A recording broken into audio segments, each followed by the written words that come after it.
Oh, you don't see? Look who's down here. But I shouldn't wake him up, should I? Should I wake him up? Oh, he's awake. He's awake. Look who's here. Look who's here. What do you think? I got a friend, my Garfield friend.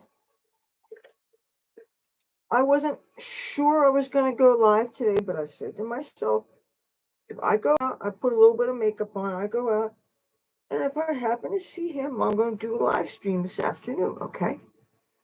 And I circled around and around and around the block about 4 different times. I got to watch almost street fight happen where there was like two families and one man. He threw a brick across one of the main streets around here. It didn't hit anybody, but I'm thinking it could hit a car. It could hit a person's face. It could have smashed a windshield. It could have smashed windows around here. Because he was a low throw, it could have smashed church windows, which I would have got a kick out of that. But what I was worried about, hi, Tiger, I was afraid that this would impact the street that he usually hangs out on. And so when I made my way around to his street, they weren't there. I finally did find the brick. But after about 5 walks around, here he was in a parking lot and he was up against the building. And I'd already found a bunch of food some people left behind, some few canned goods, but more importantly, some kitchen utensils that were very useful. So I brought them in and I found him and I had a bag of these, these things if you need to get a cat. You watched the video I posted today about that. It's all about bribery. And let me tell you, the temptations, they work. I've never, since they started making these treats, I've never known a cat personally to turn his nose at them. Unless he was totally off his feet and just wouldn't eat anything. And say hello to Tiger. Say hello, Tiger. Let's see. She wants to see your face. She wants to see your face. Look. You see, he looks like he's meow. You see? You see, he looks like he's got a dirt on his nose. And I tried to clean that off last year. I went with a wet washcloth and warm water and tried to wipe it off him. And maybe he got dirt on his face when he was a little boy and it got rubbed into his skin like a tattoo, maybe. Yeah, right? Mm-hmm. Really? Tell everybody. Mm-hmm. Ooh. Talk? Really? That's a camera's right. What do you think? The camera's there. Uh-oh.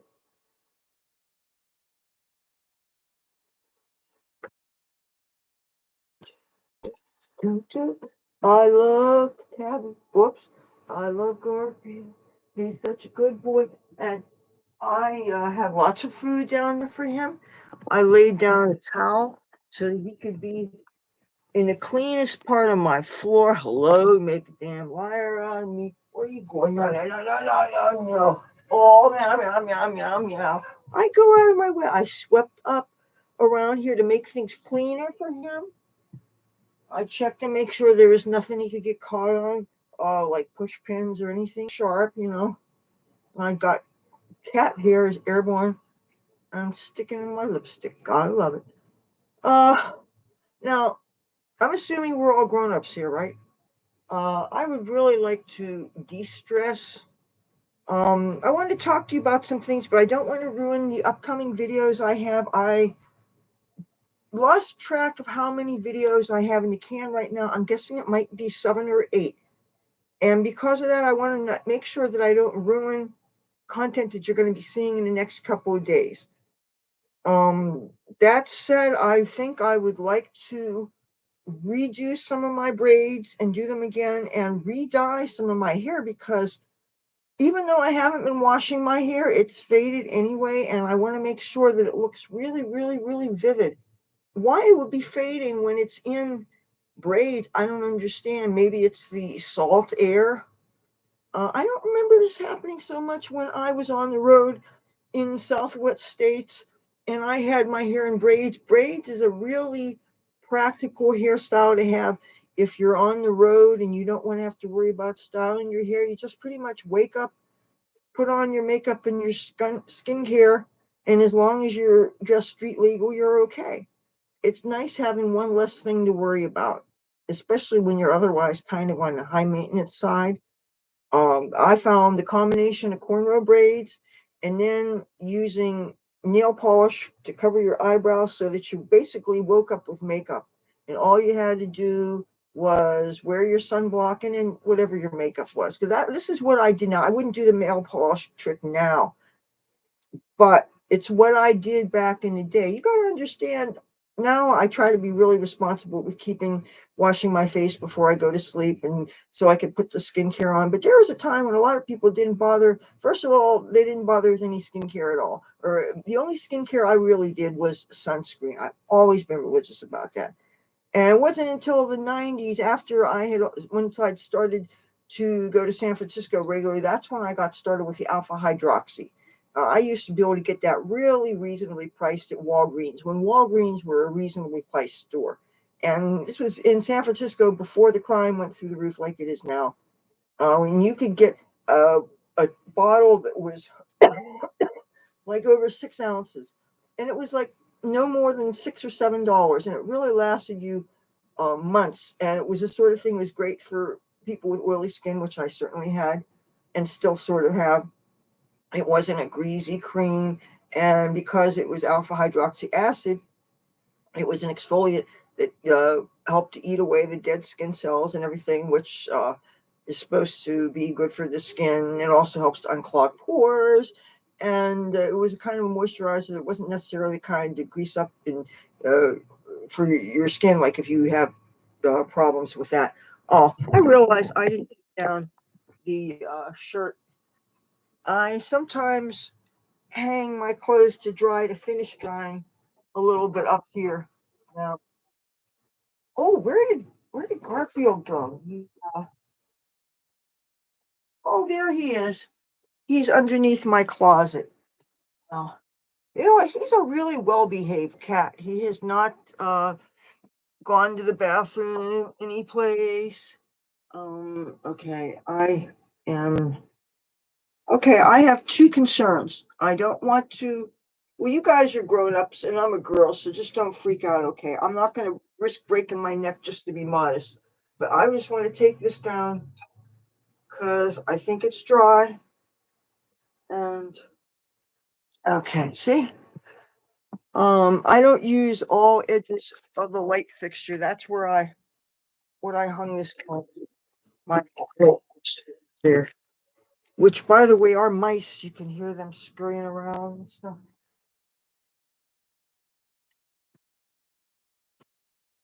Okay. I got to asking if you guys are all over 21.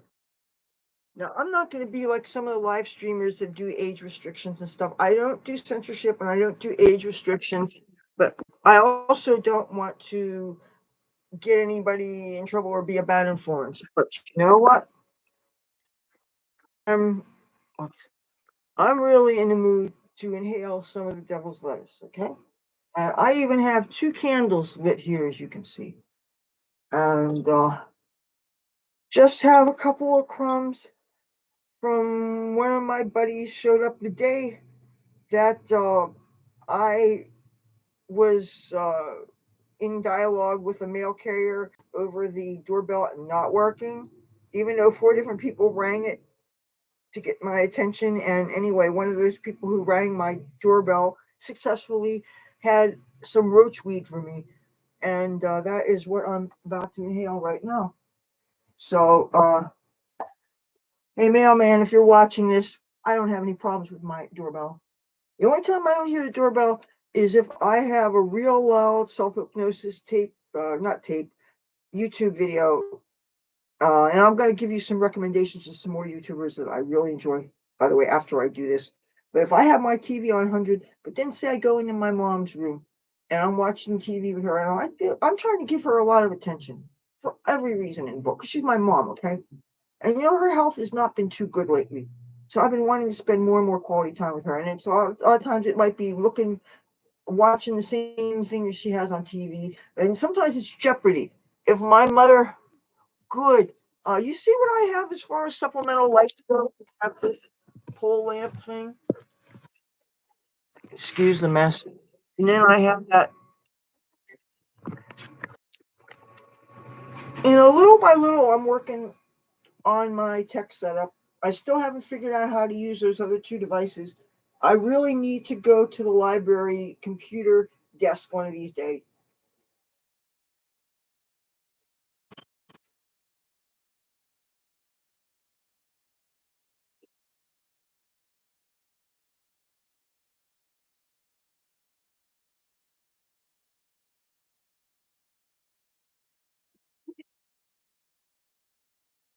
Mm. Oh, I don't know if any of you have seen this unless you've been watching me lots and lots of years. I was trying to find the little stick this came with. I don't remember how many years ago my mother got this for me. She got this at a garden center someplace. My father is still alive, so this has to be over 17 years old. I love bats. Some of you know this. And it's supposed to be something you stick in a garden and the window makes it. And here's its pretty face.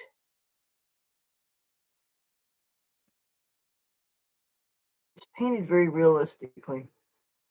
I collect things with bats. I like bats. I like skulls. In my storage in LA, and I'm probably, you see, there's some stuff I want to ship back, but it's fragile. I have life size plaster of Paris skulls. I bought it at a yard sale in West Hollywood. And I remember the day I bought them. It was a Sunday afternoon. And I'm walking along Hollywood Boulevard, starting in West Hollywood, where you got the tree lined streets and it's very suburban looking. And it starts to get more and more urban as you're going east. Okay. And I'm walking down Hollywood Boulevard with these life size white skulls. And the traffic, I'm walking against traffic. And you definitely was getting people's attention because there's this punk rock or gothic or whatever looking chick. I look pretty much like I do now, except my hair is probably teased up real big, like 80s big and stuff. And I'm carrying these skulls, and the people were looking and stuff. But I didn't get anybody really asking me anything because I guess in LA they were used to seeing unusual things. Now maybe somebody might call the police and I might get pulled over, and then they'd say it was plaster because I would imagine the cops would be sophisticated enough. Um, when I lived in LA, I really got to expect the unusual things so that when I saw things that most people would be concerned about, like one time I knew some people that actually did a grave exhuming and they brought back a head, literally.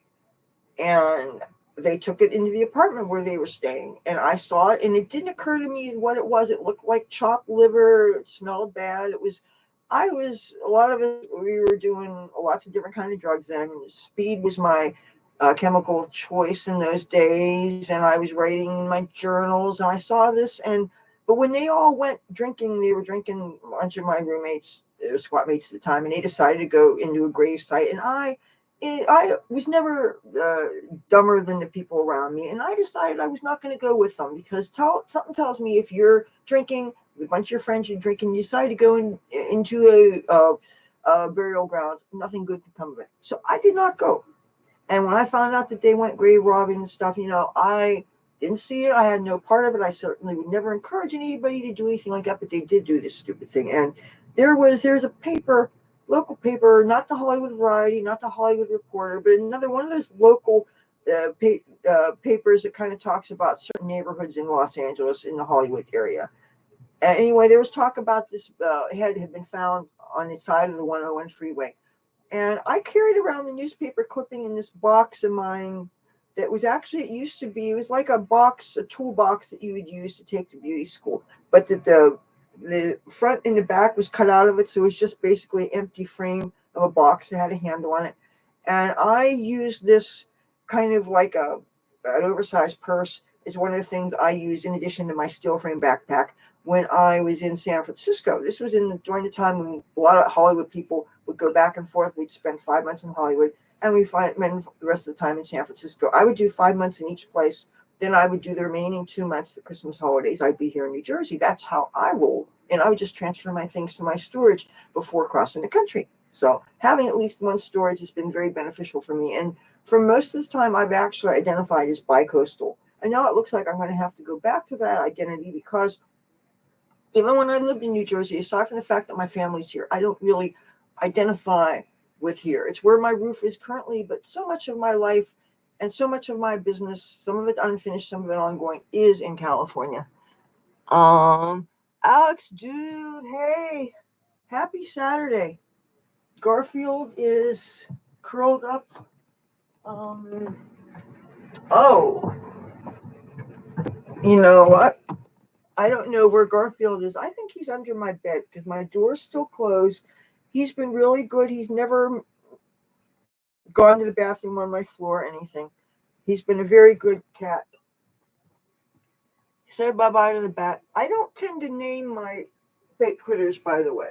I never name my car. I've never named any of my guitars. Maybe it's because I think that the most important things aren't things, they're people and your pets who are your family, and we give them names. And I remember when I got my very first real computer, it was about 2 weeks after my cat died. And as happy as I was to get that computer, to finally have a real computer, not a web TV, to have something that people wouldn't make fun of my kind of technology because they all had real computers, and I went through 2 different web TVs is my way of home internet access. But the cat died, and very, very, very sad. He had diabetes and lived to be 16 and a half years old. And this is when my mother still had a good job. And she said the vet bills were so high, she stopped counting when it was over $20,000. And of course, he couldn't take human insulin. He had to take feline insulin, and that was a little bit more. But he, as any diabetic cat would be, he knew that the shot was good for him, and it's easy to administer a cutaneous shot. It's not like trying to find a needle, a vein, and not that I have any experience with needle drugs because that's not how I ever did my drugs. But I certainly have friends that do it, the whole shebang. But giving insulin to a diabetic cat is easy, so don't let that dissuade you if you're thinking about adopting a special needs cat. As long as you can afford the medicine and a veterinary care, this is when we could afford veterinary care. But even so, cats always. I took care of a cat. I won't let anybody make me feel guilty for how I love and take care of my animals. Nobody can. I do feel guilty for how I killed the last ants. I realize that any kind of mistreatment, even if it's an insect, that's morally wrong. Torture of any kind. Um, I did the boiling water thing on the anthills around here. Now, if I had to do it over again, I wouldn't, because I don't believe in giving pain to animals. If you see a cockroach, stomp on it. And I've gotten removing mice out of glue traps. That's an art. Salad oil is the best way to do that. You know, I know how to rescue mice. If you could just get them to cooperate and jump in the bucket, though, we have so many mice here, and my mom hates them. My brother hates them. My brother is like hates them in a sadistic way. My mother's afraid of them. Yes. I found this, by the way, in garbage. That's how I have so many things. That's how I found this cat. This thing here you've heard, this actually has a battery in it. It makes sounds. So I try not to touch it. Told you. I gotta put this back someplace. This is my altar, so I don't want to set things down. I don't want to use it as a storage spot, because that's not what altars are for. It's not for show. But I gotta put this back someplace.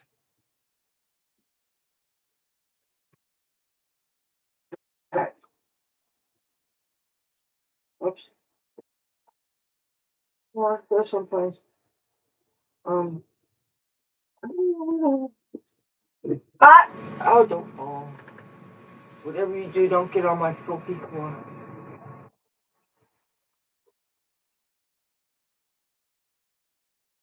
There. I think um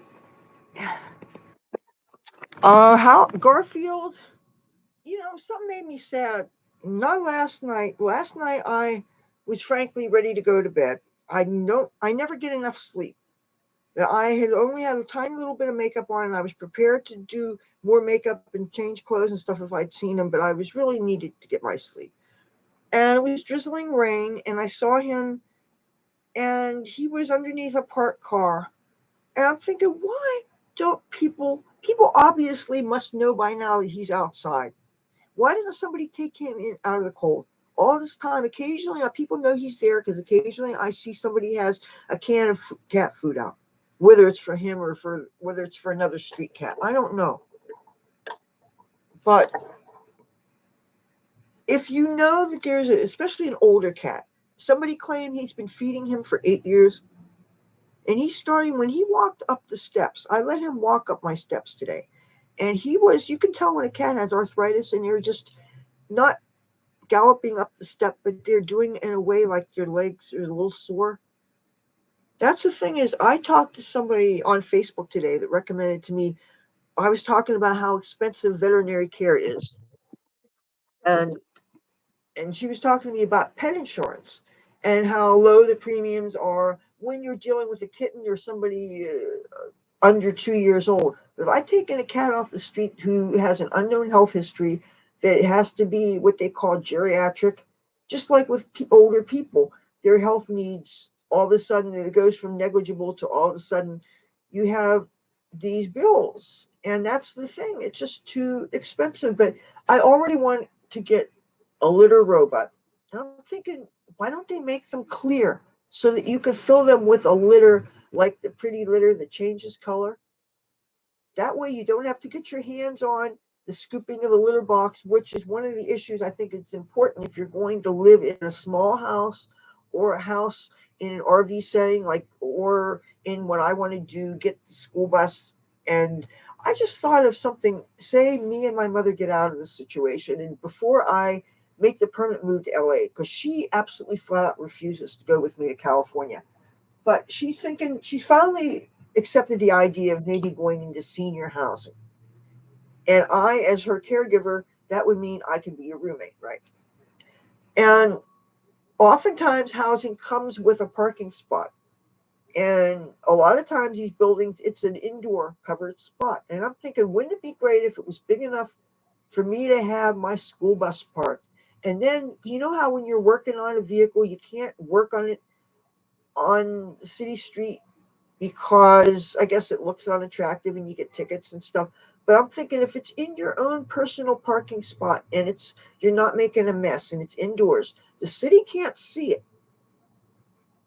And assuming I'm discreet with, I don't know what kind of mess it is when you're, say, unscrewing the nuts and bolts to take the seats. That's the first thing I'm going to need to do when I get this used school bus. I'm going to have to take most of the seats out so that I have a blank spot to start working on. And then I guess I got to work on the floor and the insulation because you want extra insulation in the ceiling. That's important. Great things about school buses is because they're designed to carry children, they're supposed to be structurally tough. And you want something that's safe, obviously. Now, I plan on having like a split level with it so that I can put the cat tree. I want to have like the upper level to be like a cat walkway. You know, like with some of those catios they have where the cat's walking on an upper level and they get to look out and it's screened. So I'm thinking this would be a way of keeping the house neater and cleaner, making it easier to clean. And I certainly want to have very limited areas that have carpeting. I would like the vinyl roll floors that you roll out, and I guess you put glue on the bottom and they stick. I've seen the application of the vinyl flooring in vans that people do the van conversions. So I just imagine there's more of it since you're using a bus. But I definitely want a kitchen in this, and I definitely want to have enough space to have a wall that I could do my turnaround and do. I want to continue to make my videos pretty much the same kind of formats indoors I want to always be able to do the turnaround thing. And I want to have space for at least the width of one Marshall so that I can do plug and play for musical instruments. I I don't know if it's a confidence thing or what. I'm starting to rethink some of the practicality of all the music stuff just based on how much space you need for gear and stuff. And I'm thinking about when I go on LA for business, I have two storages full of stuff. Okay, I need to somehow get rid of enough stuff so that I can consolidate things, neaten things up in both of them, so that everything that I have remaining fits into one. I need to do this. The rent is becoming too much. My family, which is basically meaning my mother and I, can't afford this anymore. There's things that some things I'm going to be shipping back here. Some things I'm going to be giving away to homeless people. Some things I'm going to be giving away to friends. Some things I really would like to sell. Now, some things I don't know whether I should take it back or ship it back or like I have some guitar parts out there. I have a neck for an electric bass. I have a neck for an electric guitar. I have some tuning pegs, you know, for either guitar or the bass. I think it's for a guitar. I have different things, different kinds of guitar parts. I think I may have a one.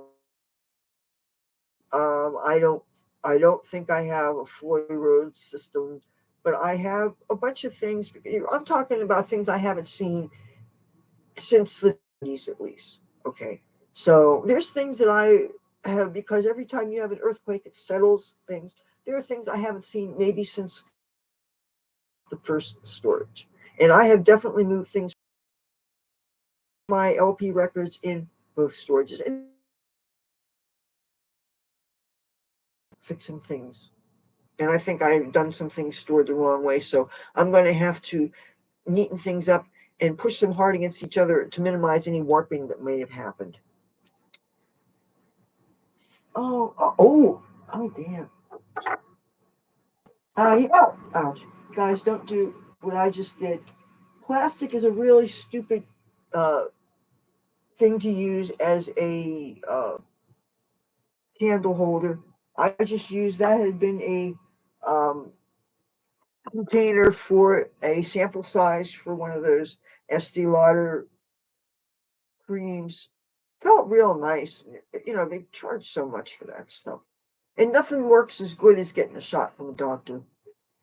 You know, it's all so damn expensive. I've been putting every eyedropper full of every cream, all kinds of stuff, this Chinese stuff, this dragon's blood stuff. I mean, I'm not convinced anything really works. You know, it kind of is depressing when you think about it. Because I'm always slapping some of this crap on my face, man. Always.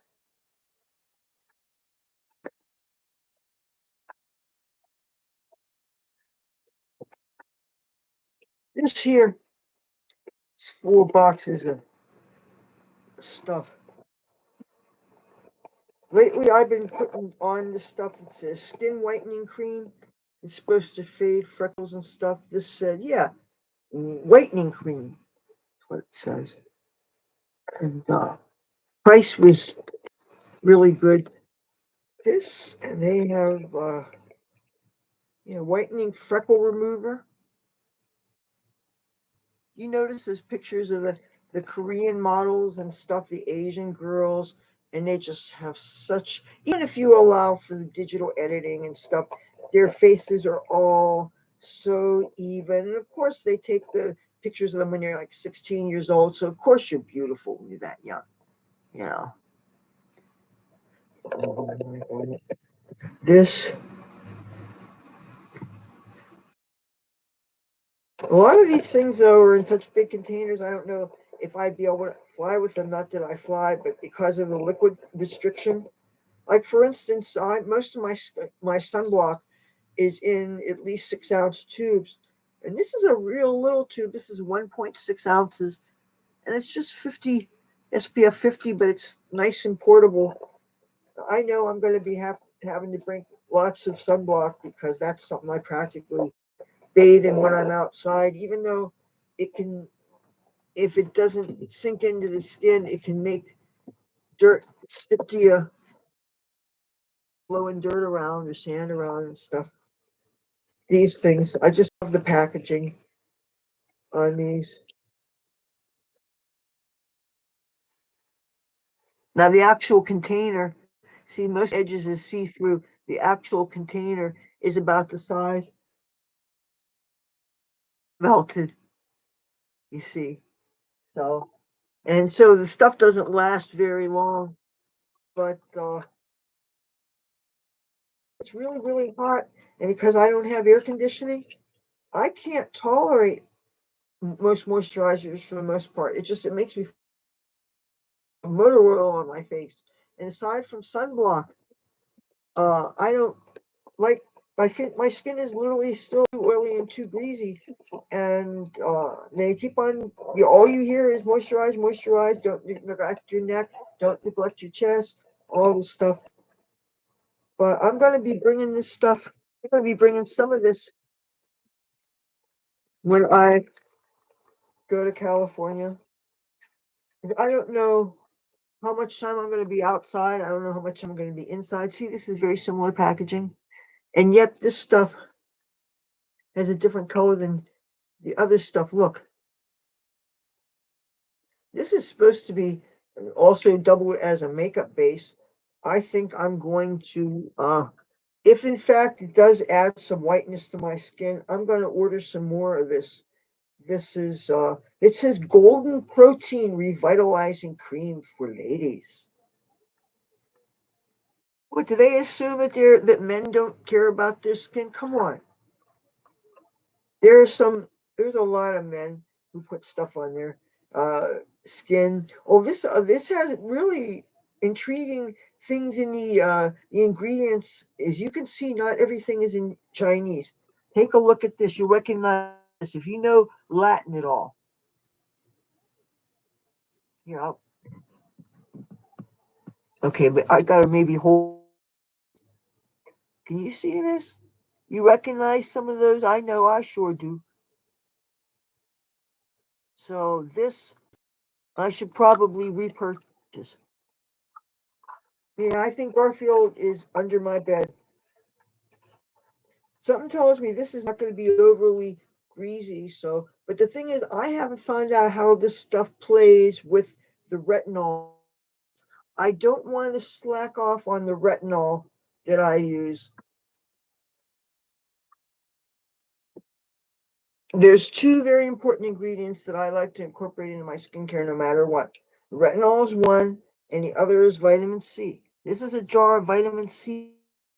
Take like the edge of a clean guitar pick, about a third of an inch, quarter of an inch, less. I scoop that into not sunscreen, moisturizer. Even that cheap that those lotions you get in the casinos when you get at a casino hotel room, it doesn't need to be. And matter of fact, fitter is probably better. It's easier to mix in with it. Take your finger. It won't take too long to do it. It dissolves real easily. And then just pat that, rub that into your face. And vitamin C helps to lighten this. Have melasma, if you have freckles, if you have age spots, sunspots, any areas that are a little bit darker, put that all over. Vitamin C also helps you to boost your collagen production levels. Vitamin C also, it's an antioxidant. It encourages your SPF to work even better. It's really good for the skin. That's why sometimes if I am eating a grapefruit or orange, when I was drinking in the bars, I would always take the lemons from my cocktail after I'd squeeze it out. I would always rub it on my hands. The thing is, you have to always wear sunblock, though, in daytime if you do that, because citrus on your skin will make you more photosensitive. That means it will make you a lot more, sun will hit you, even if you're a dark skinned person. Lemons and limes and oranges and grapefruit, they all have volatile organic compounds and essential oils in the rind of the skin and in the juice. And in the outside of the skin, there's a separate oil. If you noticed, even after you wash an orange or grapefruit, if you squeeze the outside of it, there is a tiny little airborne, it gets airborne, you could smell it, oils from the outside of the fruit. So those will definitely, they act like little magnifying glasses, and the sun's rays will get at you even more. So sunblock is so very important. And a lot of times with the skincare, it says keep on wearing sunblock for a couple weeks after you stop using these skincare things because it makes you that sensitive to the sun. Antibiotics will do that also. Some birth control pills will do that. Will make you more sensitive to the sun. So sunblock is your friend. But I love this because usually vitamin C, if you buy the vitamin C creams and lotions, they have a shelf life. They originally clear and they start getting a little bit of a yellow tinge and more of an orange tinge. And the darker they get, they lose their antioxidant. They become full of free radicals and they no longer are any beneficial. Some people think they may even be harmful if they're too old, but you get a powder. You make a fresh batch every time you mix it with the skincare you do that day. So you don't have to worry about it degrading on you. But the only downside is, hello, this is a white powder. Okay. I wear white eyeshadow too. I have a white powder. Now, I'm going to show you my little packaging predicament. And this looks like a comedy skit, but bear with me. I got something to show you.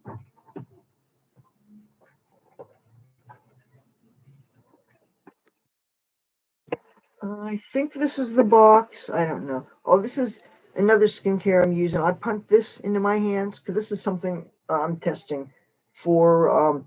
I'm doing a skincare thing where I'm supposed to be only using this, but they say I can add a separate moisturizer if needed. So I sometimes mix. Uh, I used 4 drops from an eyedropper of my retinol in squalene, and I mix that in with that, and I pat it on my face because if I just do a separate layer of retinol, and then I put the skincare on, it coats my hands instead of sinking into my skin. And the whole point of the skincare is for it to sink into the skin. So if you don't mix it all together, it pills or it coats your hand instead. And I hate that. I don't want to waste. I go through all the trouble to put this stuff on my face. I end up feeling like I got slimy, sticky pudding on my face waiting for it to sink in. That's bad enough. All because I'm trying to look as good as possible and eat away the wrinkles and look younger and all this bullshit. Like so. Anyway, what I'm holding in my hand, that probably looks like you want to call the cops on me. Please don't. This, first of all, this is eyeshadow. And a friend of mine gave me these baggies and they have pot leaves on them. This is not drug. This is eyeshadow. And I'm thinking, I don't have a normal container for it. But I'm thinking, say I transport it in with my makeup stuff. What would you think it was? Okay. But I want to make sure that nobody thinks I'm up to no good. Okay. Show you something. If this was real, you know what? I'd be screaming at the screen saying drug abuse. Now I got to get a mirror. I can't find a mirror, so I'm going to touch.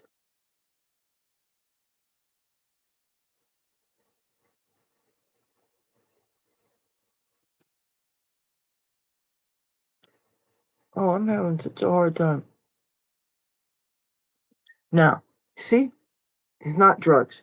But the packaging, see my little problem?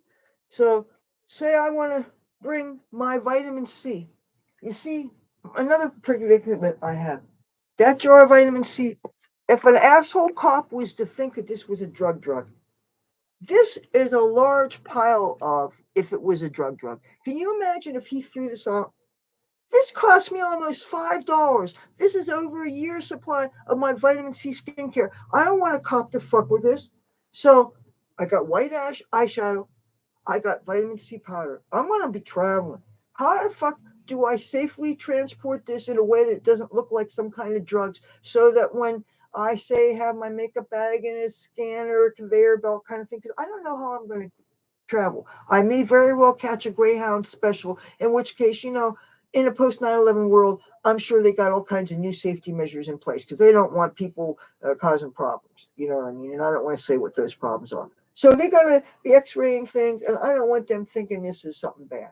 But in the same token, I put something in a container that doesn't have a lid on it, it's going to spill. all over everything.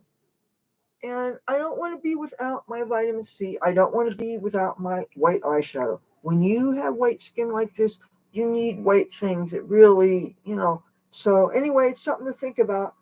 I don't even know what makeup exactly I'm bringing, because when I was at my height of my traveling, I had individual eyeshadows, so I brought just the colors I needed. And I also, when I lived in LA full time, a lot of the eyeshadows came with their own applicators. And after a while, these applicators, because they're made of latex, they degrade. You touch them, they turn to dust. Now, everybody who's anybody uses makeup brushes. And I have makeup brushes. Plus, I have, when the handles, you can't find the handles. Actually, they're great when they are only this big. And you can put them in little disc kind of containers, and takes up less space because you don't have these long handles. Makeup brushes is the way to go. And palettes are much more a thing now than they ever were then. But the thing is, palettes can be big, take up space. A lot of times, palettes are full of only half the colors you even use. There's so many companies make palettes. They have some groovy colors and then a whole bunch of neutrals that most people, if you need neutrals, you already have them. And it's really hard to have an all-purpose palette that works for all people. I have what I think are certain unique requirements. Obviously, I want to bring along eyeshadow colors that I know are going to go along with my clothes. And I haven't made a decision on all the clothes I'm bringing yet, because I always bring more than I need. But this time around, I need, I think, more, because my unique situation this time is that it's not just taking a bunch of selfies where you want to look good, and it's not just having social media where you want to look good. It is, I make videos. I like to change clothes every time I make a new video, and that means I'm going to need, I think, more wardrobe choices so that I have different things to wear. And the thing is, the more you bring, the more space it takes in your luggage, the heavier it is if it's strapped on your back. I have so much to think about. And I don't know whether I'm going to be able to stash my stuff and take care of business, or whether I'm going to have things on me. I don't know whether I'm going to be living in a staying with friends situation, a bed and breakfast type situation, a hotel type situation, sleeping on the street type situation, squatting type situation. I have no idea, honestly. And so I am going to be preparing for all eventualities, including having survival gear on me just in case I have to. Because if I can, for convenience sake and for money's sake, be very, very, very close to where I need to conduct business, primarily uh, my storage issue, I really need to be close to that, rather than having to be spending money on bus passes, which actually they're great because that means I could just go anywhere. I mean, there's such a freedom in that, and just showing a pass to the driver, and you can take any form of the transportation you want. They're really wonderful. But uh, I remember when it was $80 for a year, for not for a year, I wish, $80 for a month. I'm sure it's a heck of a lot more than that. I haven't even begun to research some of that stuff, because I'm still trying to think about. I was trying to guess roughly, approximately when I thought I was going to be there, and then I realized that even to plan for certain festivals I think are going on there and stuff, still, if I don't have my ID situation straightened up by then, I'm not going to be able to avail myself a lot of the stuff that's going on there. See, I have to really think about what I can practically expect given what my limitations might be. There's so much to think about. And only I know the intricacies of my situation. I'm not going to try to explain it to people. First of all, I don't owe an explanation to anybody else. Second of all, I know that things are complicated, but I also know that I have opportunities there that I don't have here. And for so many reasons, I think I will be able to get a bunch of things done there, including a bunch of medical things I need done. I noticed all of a sudden in some comments and some videos, there are a few rude people that have things to say about things. And let's just, I don't, I'm not, some things I'm not going to dignify with a response. But I will say this: when I get to California, I am hoping that I will be able to get certain things taken care of for once and for all that I haven't been able to get taken care of with the crappy New Jersey medical situation. California has always been quite good with making sure that everybody gets their medical care. You don't have all this red tape, especially with all the illegal aliens. They got to take care of them. So let them take care of this American. Oh, darn. Oops. Okay, I have to plug in my. I have a hard drive that I keep plugged in so that I keep this channel backed up and stuff. Um, that's what this thing is making a beeping sound. This is my Seagate. And I hear it spinning. I've dropped it a couple times, but on this carpet, and only from 2 feet or so. But still, obviously, you don't want to drop electronics of any kind. Uh,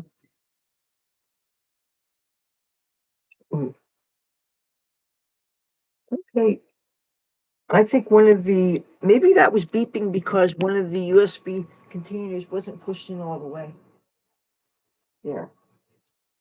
Okay, I hope things. Metalhead Lovebug 97. Love my videos. Thank you.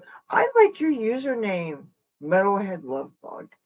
I'm a metalhead. That's another thing I look forward to about going back to Southern California is all the metalheads there. The scene, the metal, thrash metal, gothic metal, hair metal, the 80s hair metal, and there's bands. There's a band that I've never seen live. It's one of their goals is to bring the 80s hair metal alive. I'm trying to remember what their name is, but I heard that they were wearing wigs. It's like, maybe I'm not sympathetic to what happens with men and testosterone and getting older and stuff, but grow your hair. Don't cut your hair, man. I noticed the American Indians, they still grow their hair and they look awesome. And got these prison biker gang guys and they got their hair and stuff. Well, I don't know if they let you do that in prison. I really don't know about that life personally. I hear stories from some of my buddies. They tell me things. You know, I make it one of I have many of my life missions. One of them is to not get caught doing anything stupid. That's why I'm trying to not jaywalk so much. I've been jaywalking this past couple of months, especially. I've been jaywalking so much, and it's a bad habit to get into because you may be in a town where they don't do too much about it, but if you know you're headed to some place where they seriously ticket your ass, they have cops who literally their beat is they're a post, as it were. It's in between two intersections. They just watch and they watch somebody tiptoeing, running across the street, and all of a sudden, you got this uniform next to you, writing out a ticket, asking you your name, and you know, and you can't give them a fake name, not have an ID and stuff because the city is blanketed with CCTVs. They get the businesses to share their footage with police. That's how they catch some people who do really bad things. And yet they don't make them post bail if they break in a liquor store or a jewelry store or Louis Vuitton. And these poor business owners, what happens to them? You invest, you go through all this crap, you have to pay all these taxes, you have to hire a security guard, you have these people do these organized things, they steal you blind. How are they supposed to have a living? Don't they have any rights? It's not right. I feel for these people. Bride Dazzle, hi. Oh, South Carolina. I've never been in South Carolina before. I've been to Cheat Lake, Virginia. I know the Miami airport doesn't count. I'd love to check out New Orleans. Dry Dazzle, I love your artwork. I love all those flowers. I really want to take some time. You see, I still am down to this one computer. I want to learn how to use my other devices so that I can use one device where I can have this. I can run these day job programs. It's basically my income since the cop told me if he sees me playing my guitar on the boardwalk, he'll fine me $1,000. How do you like that? Don't play guitar now. Don't you do that? They fine. What the heck is so bad about playing guitar? an unamplified guitar on the Atlantic Seaboard. Well, can somebody please tell me? I'm sure I got some geniuses watching me. They could tell me the sins and moral degradation playing a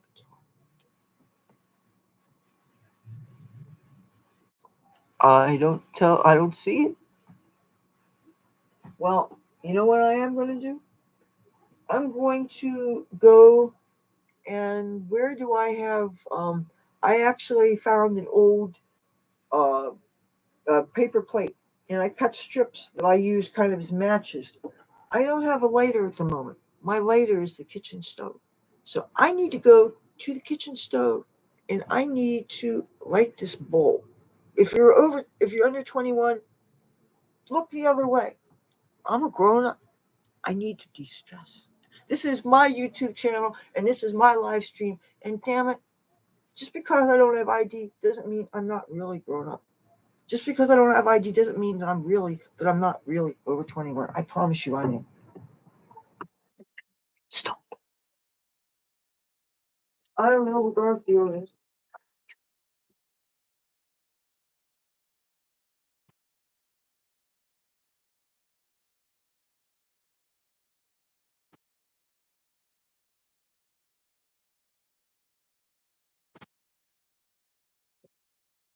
Oh, the church has begun, so maybe I can bring this down the hall and you get to hear them play that funky music. I wonder if we're going to get waken up by a sunrise service tomorrow. Actually, I heard it's supposed to be like 61 degrees tomorrow. They might bring the church to the beach tomorrow. I have no problem with people doing your religion thing. It's just don't make it noisy so that it bothers other people. Okay, I got to find something to set on fire.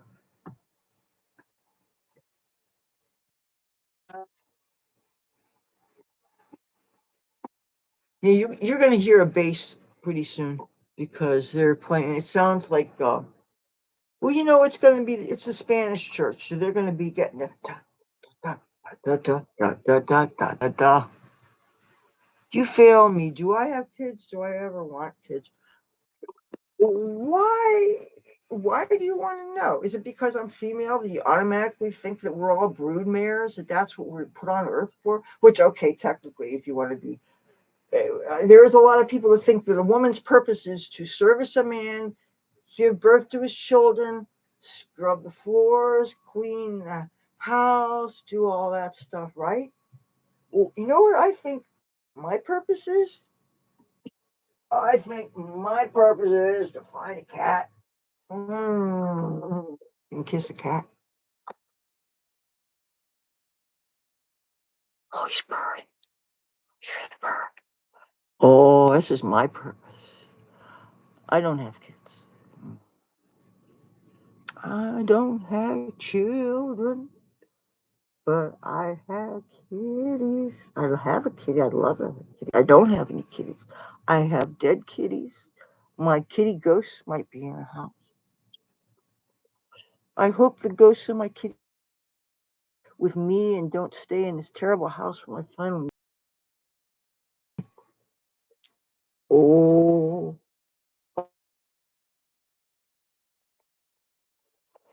yeah, you look like Pumpkin. There's a cat that looks like you. How do you feel about that? You're not jealous, or jealousy is not a necessary emotion because all cats are beautiful. You know, and I love kitties. I love kitties. I love kitties. You getting grumpy? Oh, no. I hope that this wasn't hurting him. Here, I'm gonna. Oops. Ah, you know what? Maybe I should put this up here.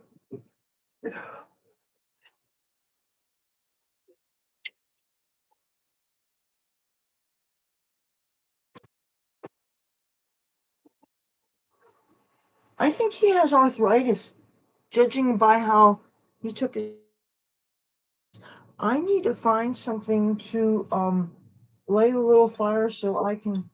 Oh, okay, I found something.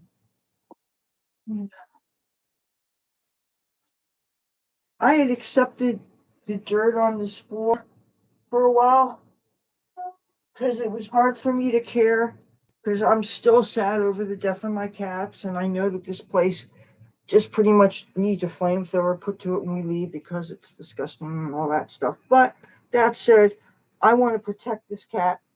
Oh, he's drinking water. Look, he's drinking water. He wasn't drinking water for the first dozen times he came over here. He would not drink water. And why would a cat not drink water? You know? I mean, I don't know what his diet is when I'm not here. I mean, I'm always here, but when he's where else, if he eats just wet food people give him, and I heard that some of cats' water intake does come from that, but still, I've never seen anybody have water from him outside. And the thing is, water bowls can be contaminated. You have to worry about that, and you don't want them drinking out of puddles because I've seen puddles that are dirty because they're full of like white, yellow sand residue, and yeah, since that issue, it's had to be fixed twice. Matter of fact, I have to watch the. I'm on battery power now. I'm going to have to move this to closer, over there. Uh, Wait, see, he's eating. He's eating that salmon. I lured him in with the temptation treats. I'm gonna light this. I'll be right back. I gotta go to my kitchen.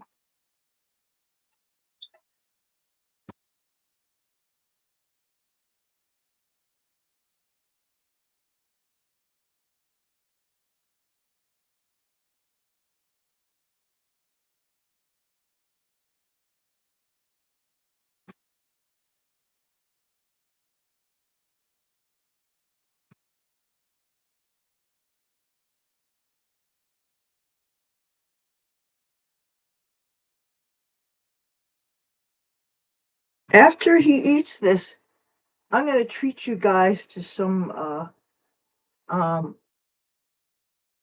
ambiance that is not from us. I gotta put this down someplace.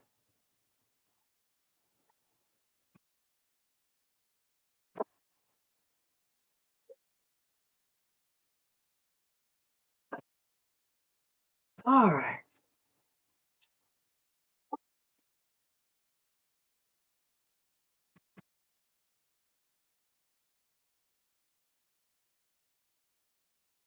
Okay. Can you see him?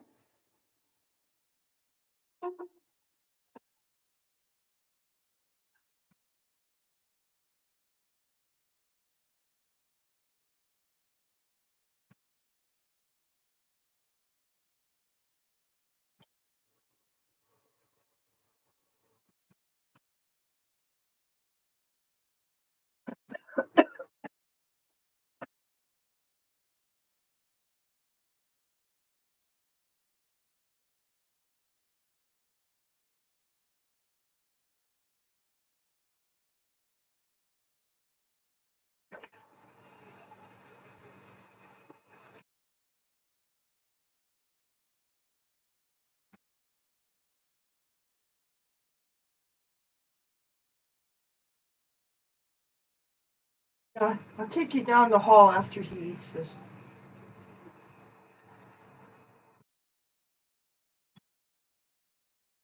Is that good? It's salmon and here's some sliced turkey that I crumbled up. Sliced turkey, even if it's thick sliced, it can be kind of dry.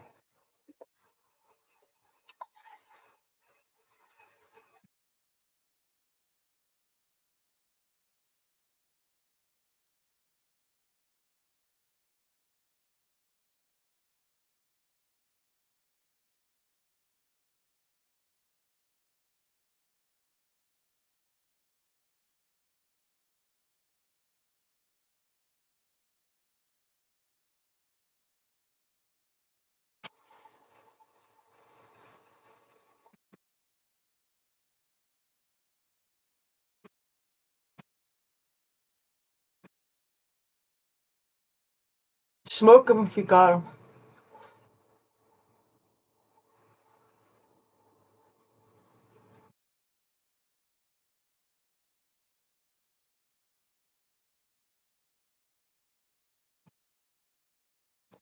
I'm a free American. I'm not making any apologies because I didn't do anything wrong. I believe in free speech. I believe as long as you're not hurting anybody, do as you will. I believe if you got a cat, you should love a cat, even if it's not your cat. I believe if you got pests, you probably don't need to kill them.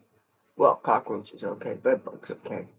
But mice, catch them, release them. Don't be cruel to them. I think most of the people who go after mice never looked at a mouse's face. You know, you ever look at a mouse's face, look at their paws. They don't have paws, they have hands. You look closely at a mouse, they have hands, they have feet, they have little fingernails and toenails, and they have knuckles and bones like we have in our hands. I understand that they are dirty because they are incontinent. I understand that they like a lot of the same foods that we like. They have some of the needs that we need. These house mice, they like the temperature control of the shelter, which obviously we have gotten accustomed to. They like a steady source of food that they don't have to stress out hunting for. You got piles and piles. I mean, I know how I feel when the times occasionally I'll get a real large supply of something like those kind chocolate bars. It's all just chocolate and either peanuts or cashews. And it was like in the dark chocolate with a little bit of sea salt. And it was like those bars that are only 4 ingredients. Oh, man.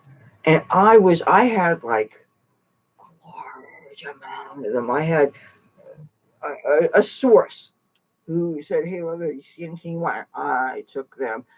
And you know what? During that time, they staved off my leg cramps because nuts, there's something about nuts. If you eat enough of them, more than you're probably supposed to eat at one sitting because they're a high fat source. And usually there's a lot of sugar in that stuff. But I'm telling you, I was not getting leg cramps when I was eating. I ate about 4 of those bars a day, and they're at least 200 calories a bar, but they're like a nice size, like a nutrition bar or something. And it's just basically nuts, chocolate, sea salt, and I don't know what else, but they're really wonderful.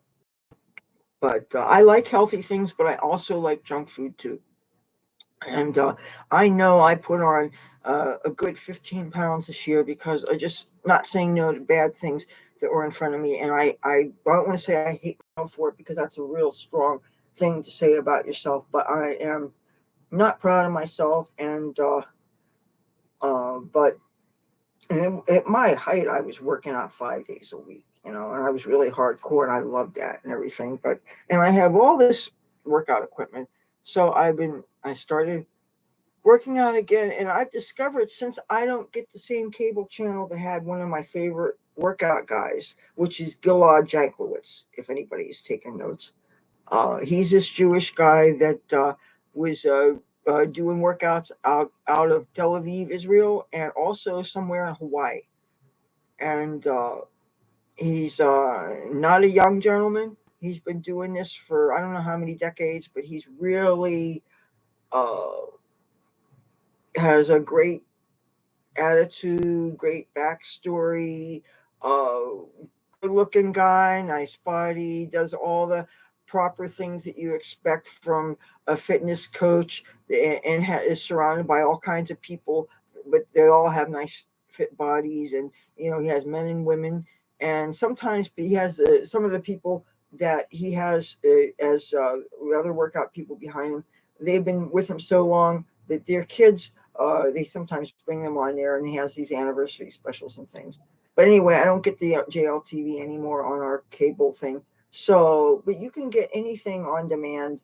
There's lots of workout things on YouTube.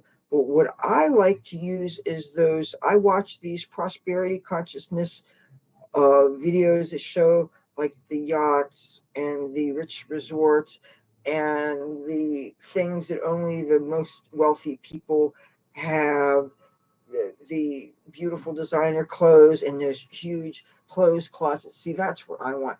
big clothes closets that fit all your clothes. I have all these clothes and I have no place to put them. And it's like, you know, uh, you need space for the stuff and to be able to keep it clean from the critters. But anyway, these videos, some of them are, they have the subliminals attached and they have the sounds of like rainwater or maybe a campfire back of them. Some of them have disco music, and disco music, you can use that to work out, and you could get hypnotized with the subliminals to prosperity consciousness at the same time. So you're doing more than one thing. And in order to sustain your workouts, they have to be fun. And you could even do boxing moves to that background too. And just instead of watching somebody with a certain perfect form, you have to be responsible for your own form if you're choosing to watch the screen. Because the whole reason for the videos is really not the music, it's the videos. You're watching them and you're seeing these things and you're inspired by them. Because I know not everybody uh, is motivated by seeing yachts and people stepping out that staircase in Beverly Hills. Which, if you've ever been to Beverly Hills, there is a street where you can actually walk down a staircase. It's like split level, and it's really great to be photographed there because you're descending this curved staircase, and there's cobblestones around you, and there's nice landscaping, and there's a sign talking about Beverly Hills. I think it's near the Rodeo Drive sign. I don't know. It's been so long since I've been there, but I find these things inspiring. They pull me back to my old real life in one hand. They also inspire me to something that I certainly haven't experienced personally, but I aspire to. It's aspirational, this rich person stuff. If it makes you feel that, yes, I am worthy of this, yes, I want that, this is what it feels like. It's the whole idea is to give you the feeling that you already have it. In order to attract these things, you have to trick your mind. Your mind can't tell whether something is a picture or whether it's a real thing. If you visualize getting burned by a hot stove and you actually get burned by a hot stove, your mind can't tell the difference. Your subconscious mind can't tell the difference. So if you bring yourself into the state, and there's lots of ways to do this, of imagining that you already have that thing that you want. Imagine your goal is to win the lottery, big lottery, like Powerball, billions, or whatever. You should get into the state where you feel you have it. You got the winning numbers, and you got this, yay, that feeling.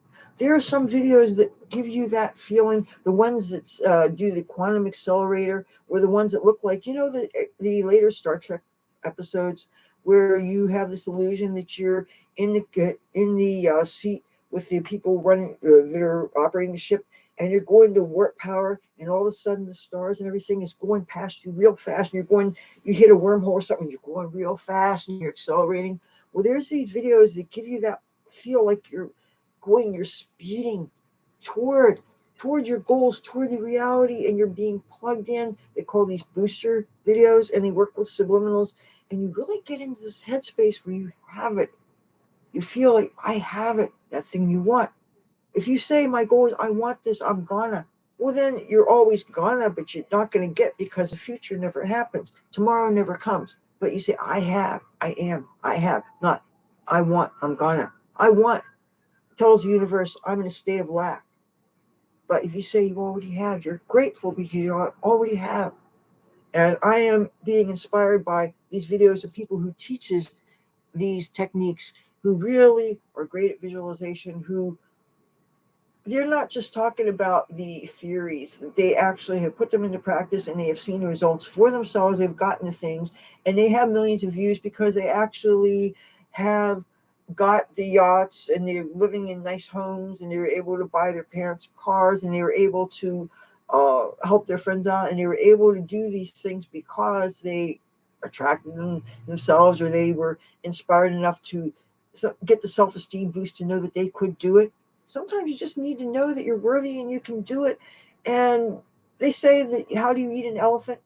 One bite at a time.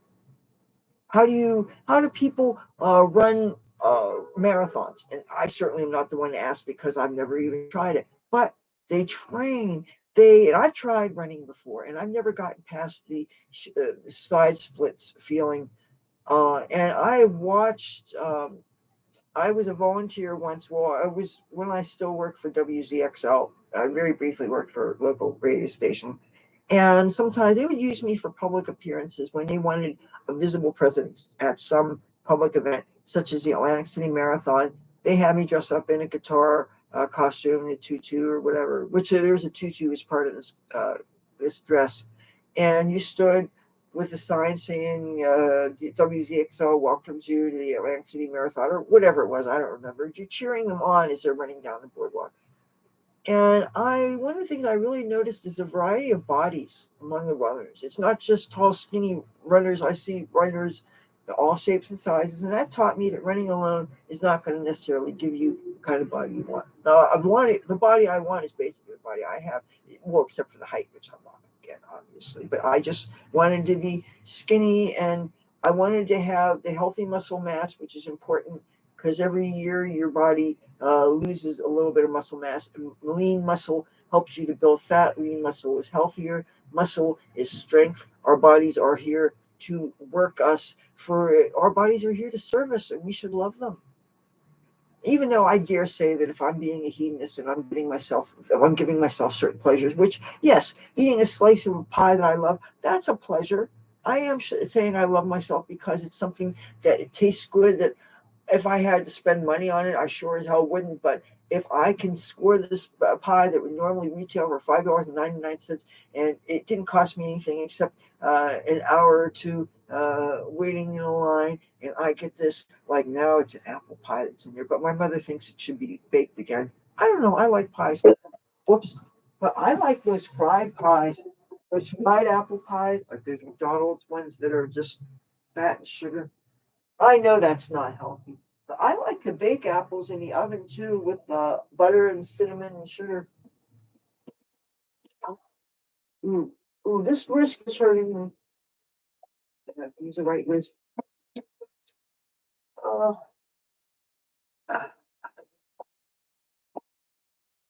oh, that I didn't realize the.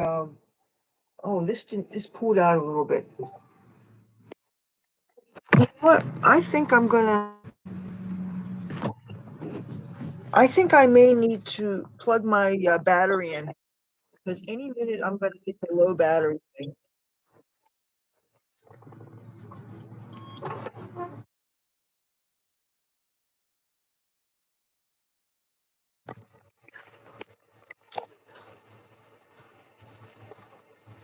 I'm gonna lose the lights because I only have this one outlet. This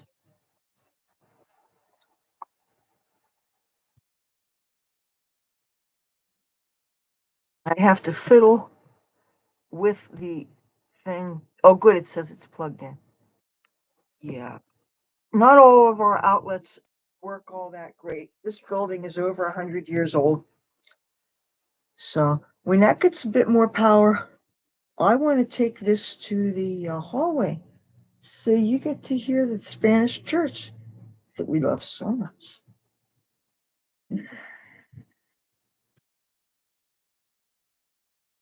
I can feel the bass. They start off with the bass and the drum. We had it Wednesday. So now we have Tuesday, Wednesday, Thursday, and Saturday in the evenings. Okay. And Sunday morning. I mean, but there's more days and nights that he can run out to these churches. And, and I can't see it getting better anytime soon. So I am ignoring what I can. I see what happens when you call the cops. They're afraid to do anything, or the churches just say, "Oh, just another hour." How many hours does it need to do your song and dance? And you pass around your collection plate. People that all go to this, they're not people in the neighborhood that are walking. They all drive here in cars. One of them has a car, Texas license plate. I know that doesn't mean anything, but really, they're not. It's not a poor congregation. Some of them are wearing a nice little A-line mini dresses on the kids, and I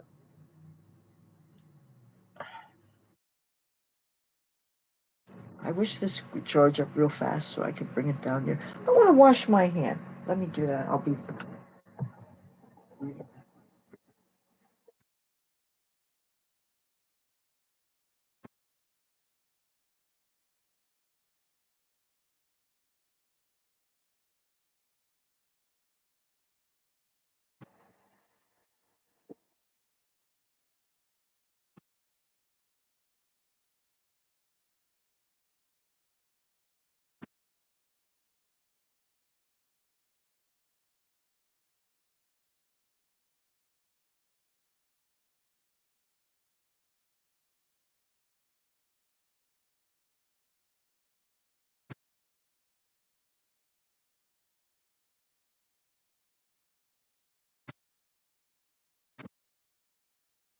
You know what? I'm going to go into that hall and I'm going to look and see if there's a wall outlet. If there's a wall outlet, I could always plug this computer out there, but let me check. Give me a minute.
I wish I had an outlet out there, you guys. It says it's 30% available plugged in. I wanted to get a lot more so I could bring it out there. I really want to treat you to my atmosphere. I got this atmosphere that is part of my life. I haven't checked out oh, I mean, I almost revealed something that is about a video that you haven't seen yet. But let's just say I am really trying to learn. I'm still on fact-finding missions about different things. Because the more information you have, knowledge really is power. And even if it's just a comfort of having an idea of the backstory of things, it makes things easier to tolerate sometimes while you're planning your exit. But I keep on thinking, if my mother is open to getting a senior citizen, getting into senior citizen housing and getting a two-bedroom apartment that includes a parking space that would be big enough for this school bus I want to buy. And say I bought my school bus in a tax-free state like Delaware. Even though I'm thinking, if I'm buying a vehicle used from a second party, would taxes even be involved because it's a private agreement? But the thing is, can I buy it as a person that doesn't have a license yet?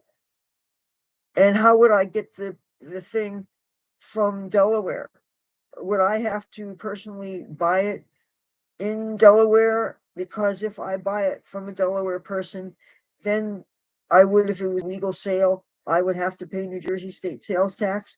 But if I bought it in Delaware and say they didn't know what my address is because I just bought it. Like if I the buying car is different than buying a leather belt.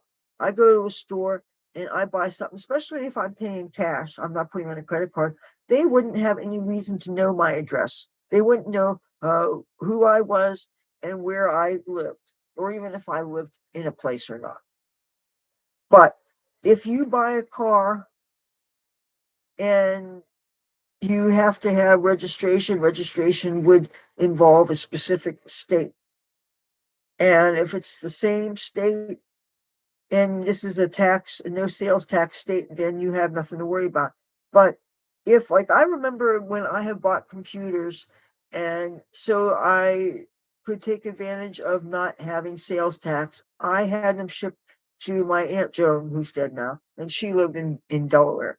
And she visited my mother frequently here, so I would just wait because I wasn't in any big hurry. I would just wait till she drove down here and she would handle it me my computer. And that way I would save, when you're getting a $1,400 item, you're saving yourself some sales tax. Am I right? And it seems to me if you're going to buy a vehicle, that's another big ticket item.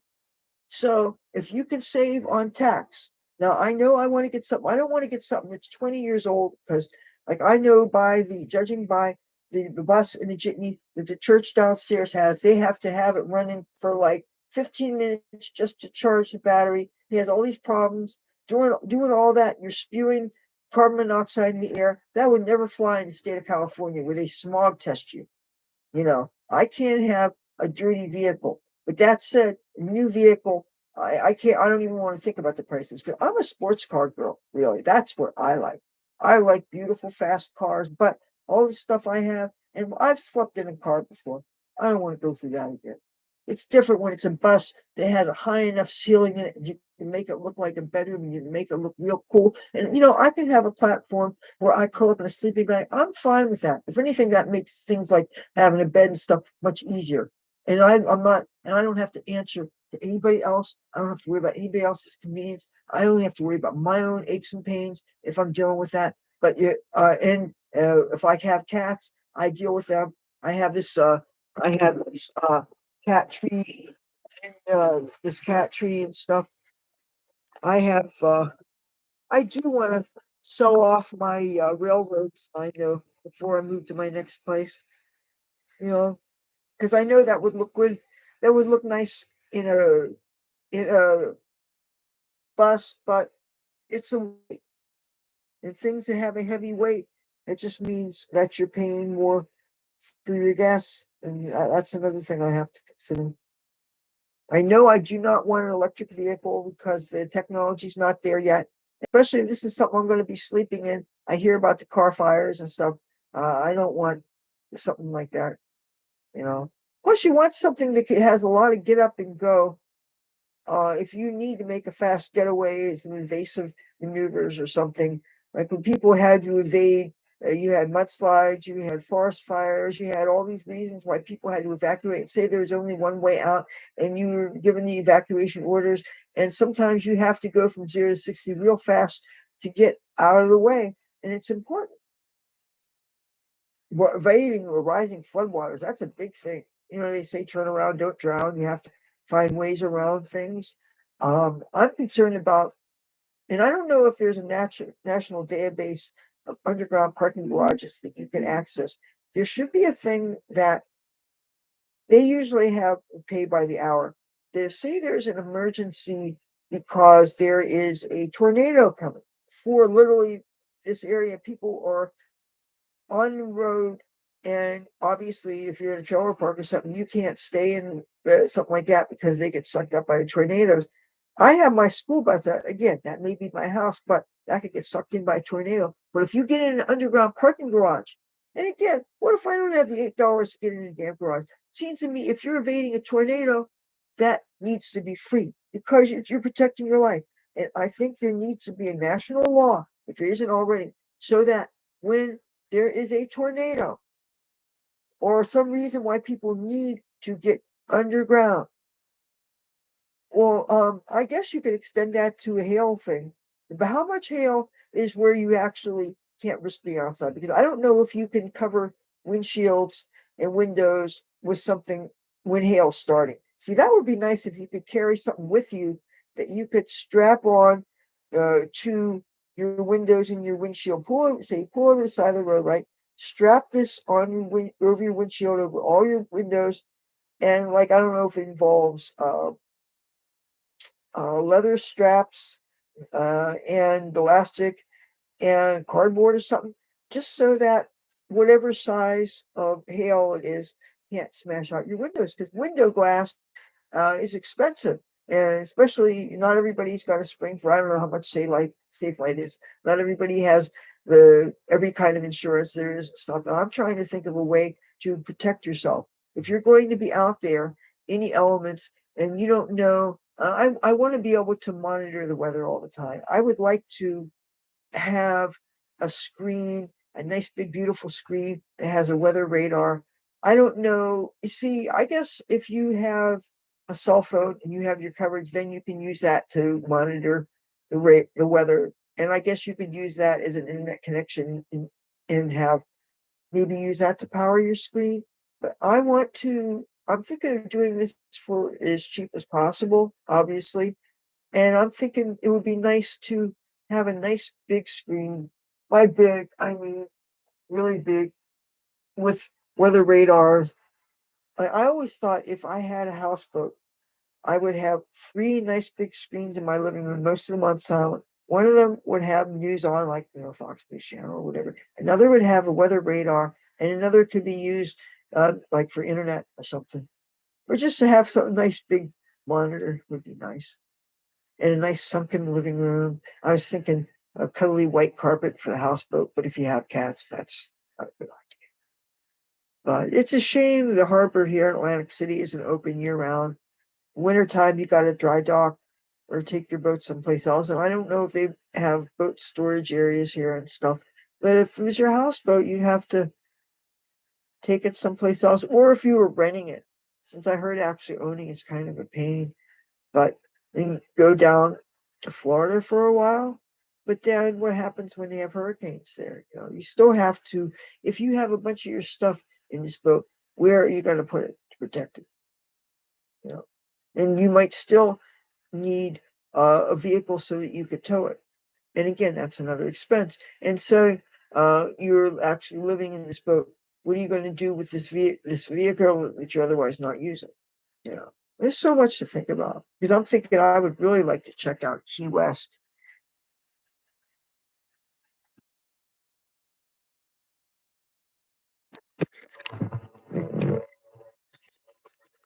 Uh, I have to find out who is still in Los Angeles. I have been trying to find some people from my past there, and last couple of people I emailed, I don't email the mailer demon came back.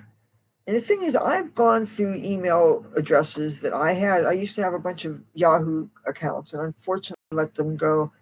And the thing is, they became mostly just spam anyway. And I'm really paying off myself now, because now to get a new email address, usually you have to have a cell phone because they insist on sending you text message for verification. I don't use cell phones. I have a landline. Why you can't just give me a voicemail message giving me a code or something like I've been able to do whenever I've had problems with my Hotmail stuff. I am up to 43% available, plugged in. Oh, and there's Garfield. There's Garfield. There's Garfield. Garfield. Hey,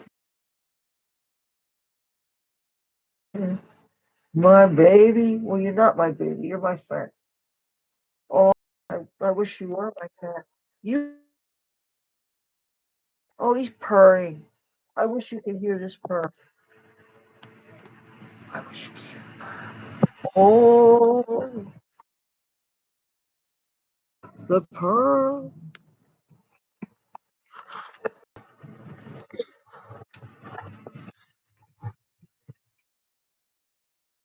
What you this? I don't want them to see the messes. Yeah, you don't want to see my messes. I want to fool everybody to think I live in House Beautiful. Right? Right? Well, I'm holding a beautiful cat. Is that good enough? Hey, pretty. Hey, pretty. Garfield. You cat. You ain't mine, but you're fat. And there's nothing wrong with that. You want to live with me someday? Would you like that? You shouldn't be outside. Why are you outside? Why don't they take you in and love you? Why do they not take him in and love him? They know he's outside. I've seen people go in their houses, the second floor in these houses, there's steps that are outside. Here, the steps are inside in my place. These houses, the steps are outside. And they know the cat's there.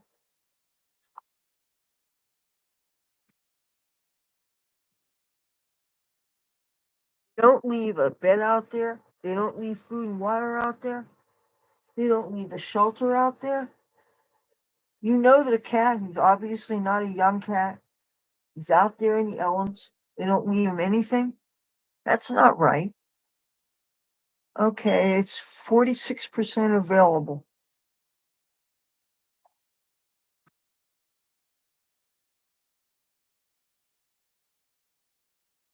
$7:51 p.m.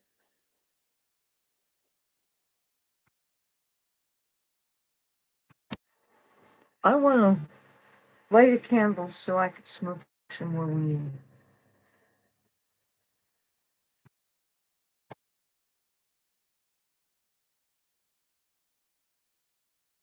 Your birthday candle. See if I do have it. A little bit. Marijuana. Do you like marijuana? What do you think? I realize when I get my bus, I'm going to have to be real careful about crossing state lines. I read a lot of stuff about weed on the internet, and they all stress about how even the dispensaries say that you're not supposed to take things across state lines. And it's like, how can you not? When I go to Washington, D.C., I live in a legal state here. Washington, D.C. is legal. Maryland just went legal. Didn't Virginia just go legal? So I guess in that case, oh, and some parts of Philadelphia, I believe are legal.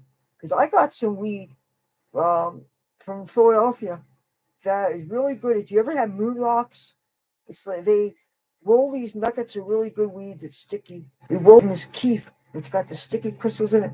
And the only thing is, they don't sell it to you in the 3.5 things. They only sell it to you like in nugs. Oh, it's so good. And but they're out of Philadelphia, and I thought Pennsylvania hadn't gotten legal yet.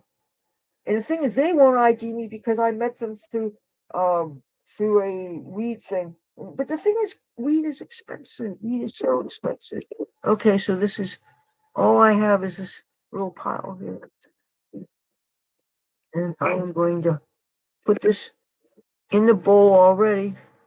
But I'm going to go and I got two little stems. I don't want to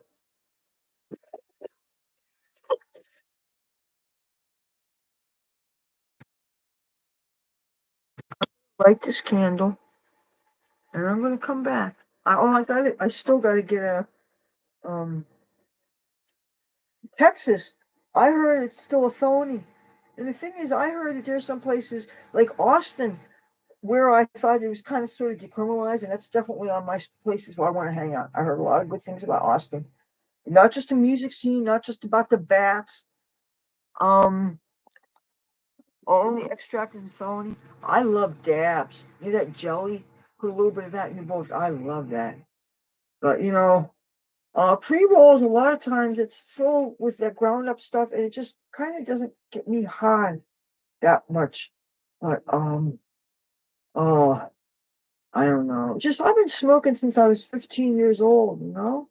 When I was in beauty school, I met this chick who on our lunch break we would smoke. She had a daughter that played violin, and I used to play violin, so I really related to that. And I remember when $20 could get you two fingers in a sandwich bag. Those were the days. And then if you really wanted to get your ass kicked on weed, it was this Hawaiians. And now, of course, if you're lucky, you actually know what kind of weed you have, and people get this dispensary stuff. And I look at the catalogs online, so it is so damn expensive. And the last time I bought weed was around my birthday.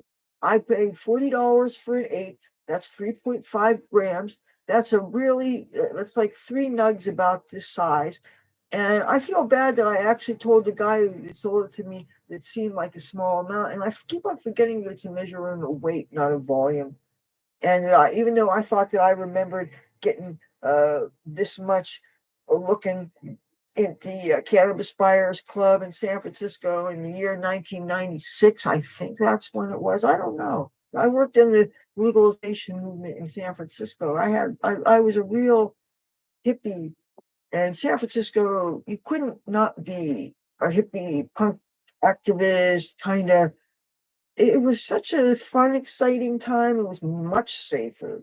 They didn't have the bullshit going on now with things that, even though, yes, it's great that it's legalized for everybody, the whole state, the crime It's not just before. The problem with San Francisco was it was unaffordable. Now the crime.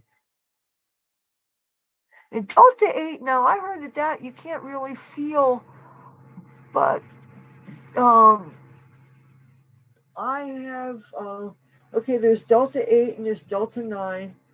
And I understand because of the farm bill, the hemp bill, they have these things that you can buy that say they're derived from hemp. And they say, like, okay, Hello Mood puts out this stuff. And the thing is, I think it's a different kind of THC. And they say it's a slightly milder high. I don't want a milder high. If I'm going to be spending money, I want something that I know can reliably. I know it's not always going to be two hit or quitter, even though if I'm willing to pay for it, I want that. I always had something like that. It was two hit or quitter, and then I had an eighth of something that was still good, but I could afford to get my friends high when I ran into them. I haven't seen you in a long time. You want to get stoned? Sure. You know what time it is? It's 4:19. Care to spare a minute? It's the best way. And people always, when I go back to California, people see me, they always get me high. I want to be able to put something in the kitty, you know.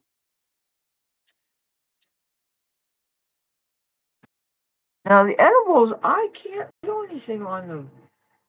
And I even had infused chocolate, and I love chocolate. $5. Oh, if $5 will get you right all day now. See, now you're talking. If I knew that $5 could do that. Now roach weed, that's the thing is that when I smoke roaches from these guys that only smoke really good weed, and but the only thing is they smoke blunts, and I don't smoke tobacco. I fucking hate blunts. I don't understand the logic of blunts. Whoever invented using a tobacco leaf, I understand it makes it burn slower, and it makes it easy. It's sturdier. It doesn't break so much. And I've broken a lot of joints when you're trying to roll on papers and stuff. But there is such a thing as double rolling. But if you pass it around with a lot of friends, I just don't understand the tobacco. It makes it so that it covers up the taste of the weed, and I don't feel as high. And when I'm smoking outside, a lot of times I don't feel as good as I do indoors. But if it's got the tobacco leaf around it, it's harsh. I can't suck it in as long. And then people are always telling me, because I'm used to smoking a glass pipe, and I know how I inhale, but they inhale them different.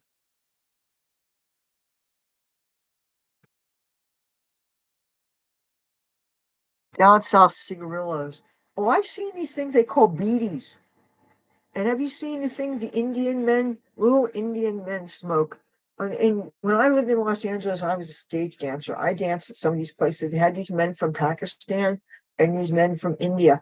And they were probably born there, and I don't know how long they've been here, and they were bilingual. Some of them only spoke Hindi or Punjabi or whatever it is they spoke. But they were just, you never saw their wives. You just saw them, and they were just the adorable little delicate little men. And I grew to really care for them because they were in an environment where the people who came here were unpredictable. There's an environment where us dancers, most of us were on drugs or drunk or both, and we were a little bit emotional, and they put up with us. And they also dealt with, there was a toy store adjacent, and by toys I don't mean Toys R Us, I mean adult toys. And they had a selection of porn magazines and uh the VHS tapes. You're talking about how long ago this was. Anyway, you're selling this stuff, and meanwhile, and knowing that the girl goes on every hour to dance and hoochie and stuff. But anyway, I love those people. There's a new wrap called Camo from some other plant, and those are actually really good and natural. I have had hemp paper that was from Canada, that I went to in head shops in San Francisco along Market Street. I went to the hippie places. I love to hate Ashbury. I'm the kind of person that when I'm in San Francisco, I just naturally wear more tie dye, even more rainbowy, colorful. It enhances my natural psychedelic bent.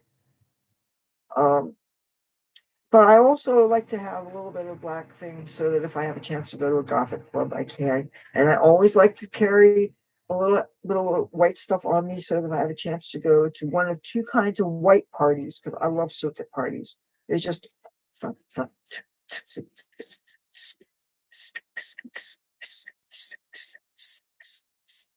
That's just so iconic.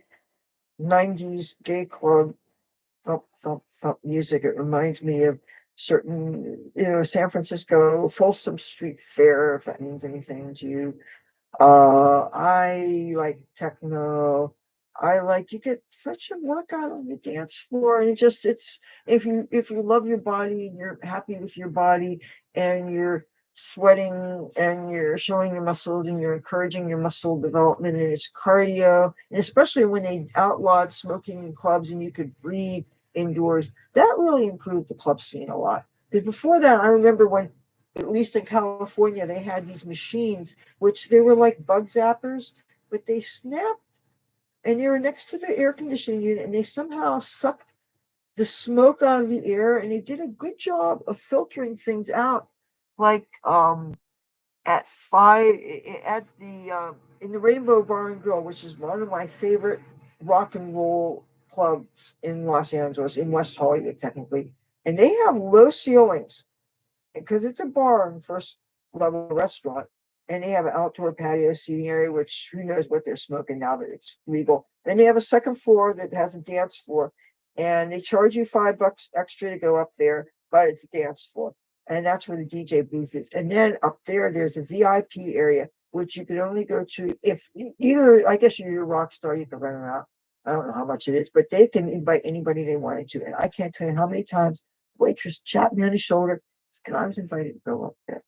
And um, there's a plaque at the entrance that mentions John Bonham, mentions Alice Cooper, mentions, I believe, John Lennon, a few other dead rock stars, and it's something about, they called it the Hollywood Vampires, which of course now Hollywood Vampires is a club, is a band that has Johnny Depp and Joe Perry and Alice Cooper, and I forget who else. But the Rainbow Bar and Grill, if you love classic rock, if you like Woodstock era music, if you like 80s hair metal music, this is an iconic rock star hangout. I don't have any reason to suspect that it's still not loved by them, though maybe since it's not in the heyday. When Wednesdays was a really great night to go, because if you were a band that was in town because you're recording, Wednesday was like your Saturday night. And that's where they could maybe relax a little bit more than even on the weekends, because the weekends, maybe you had more people that might be inclined to hit them up for autographs and stuff. And there they could just, if you had the balls to go up to them under the guise of an intellectual question, which is how I got to talk to Eric Paul of Kiss, rest in peace. Wednesdays was the day to go. I still need to find a match thingy. It is 64% available and plugged in. I need to find something to burn in spoon.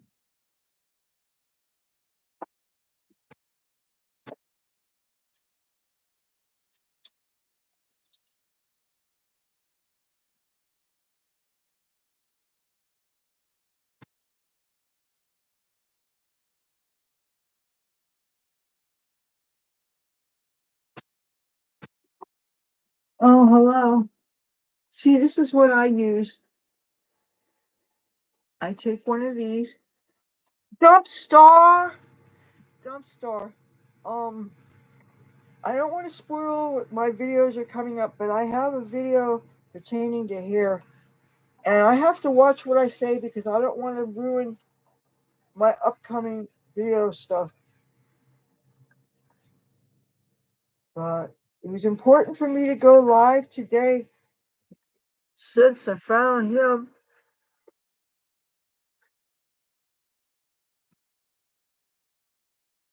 I take this from paper plate. I cut these. Oops.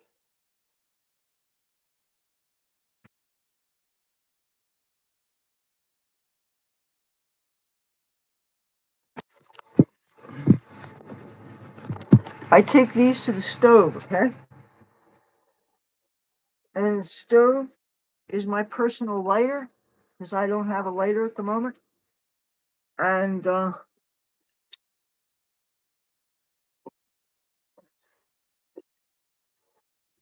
with these, I'm gonna light this and I'm gonna come back. Okay? I need fire. Fire. Fire.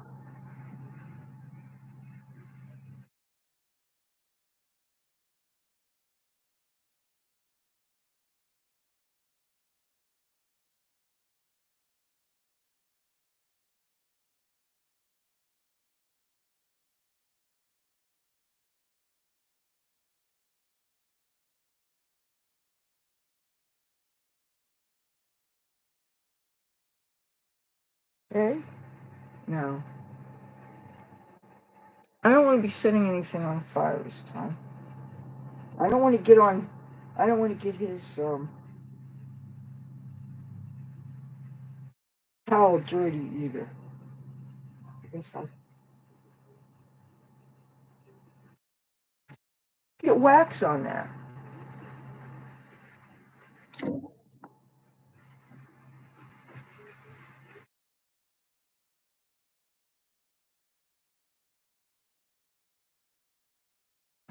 No. If you're under 21, turn your head away. Don't babysit your kids on my damn channel. I can't make this more clear. Speaking, turn this into another language. Yeah. I'm free white and over 21. I'm about to hit this bull. Don't babysit your kids in front of my channel.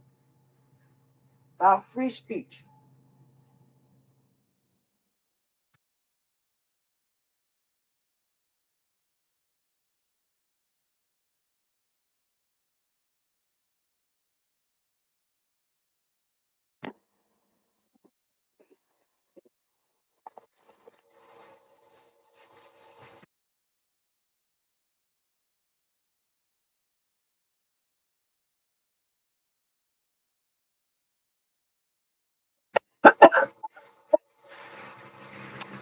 Okay, battery status 69% available plugged in.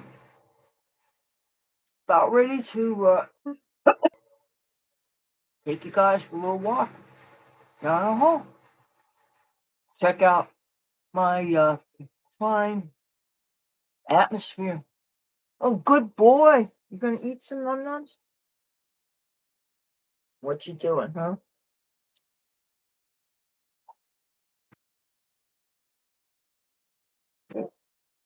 Leave this out.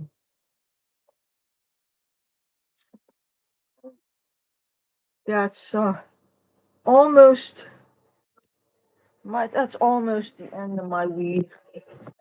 If I have enough for maybe a half a bowl, that's it. But anyway, I wanted to share that with you. And let me see, where did Ace? Where did? Oh, excuse me, Ace. Did I call him Ace? Oh, okay. I want to take something down from the wall first because I don't want to. I don't want it to be seen on camera. It's something that um doesn't need to be on the channel. Hold on.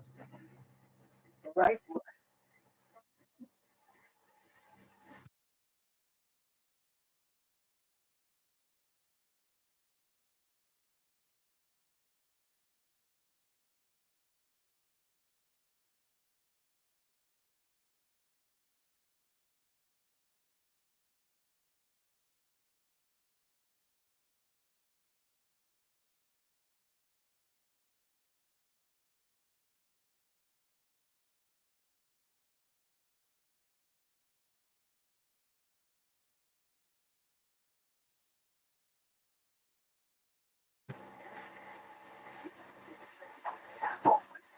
You want to do that? Look what I caught. You know what I think I'm going to do? I think I'm going to bring him in that hallway with me. That's different, wouldn't it? First of all, the likelihood that that bottom door would be used is, while not impossible, is very unlikely. And I can't imagine him getting down there. I would certainly catch him before he got down there. Okay. Good. He no, no. Very good. Okay. Oh. Oh, now he's laying near to my bed. Yeah. I go out of my way to give him clean places to be.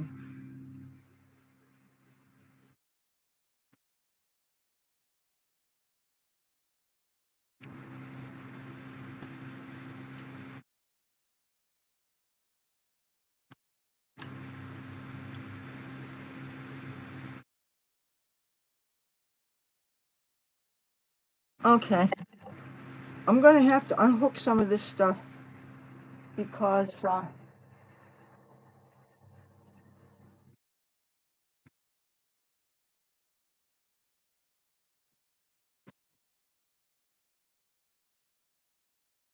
okay, I'm going to let's see. I don't want to put this on the dirty surface there, so I'm going to have to find something to set it on.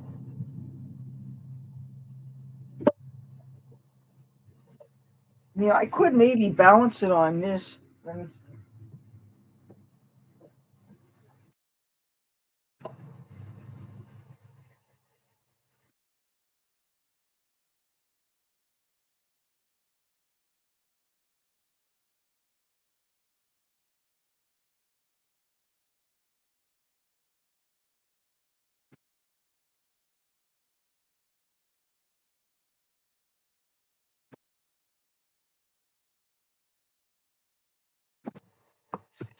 Okay, now what I'm going to do is I'm going to take this down.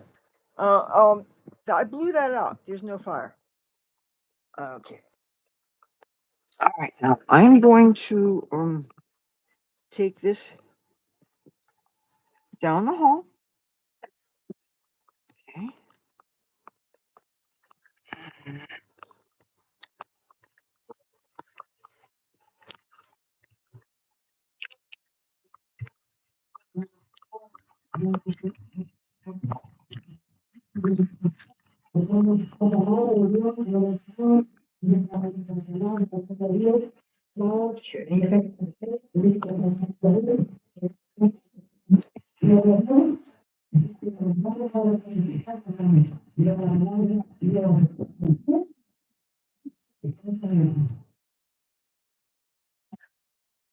Can you hear anything?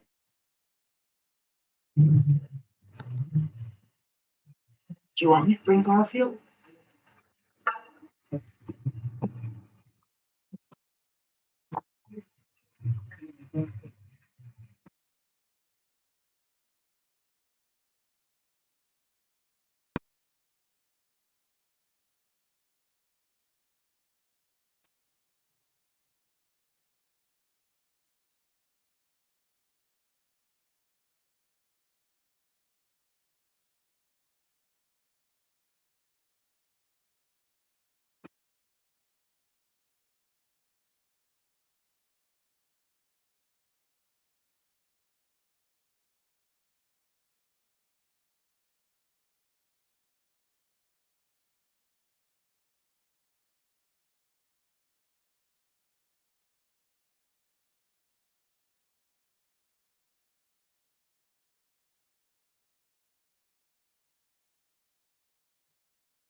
What do you think? Does this look good? What's going on?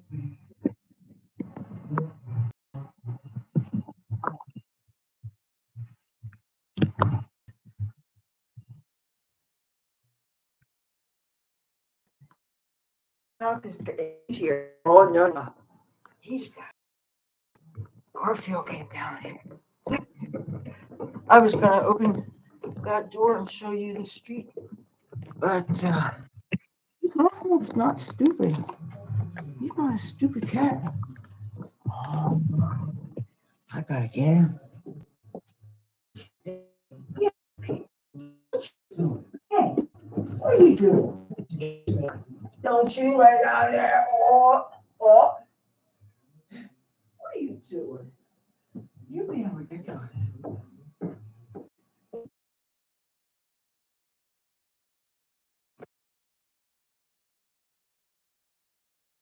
Yeah. Do you hear the man downstairs? There is the church is going on.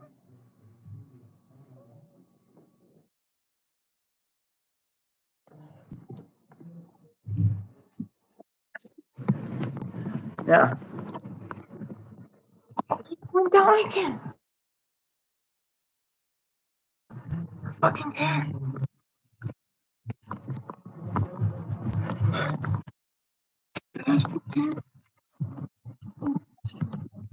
He's a bastard.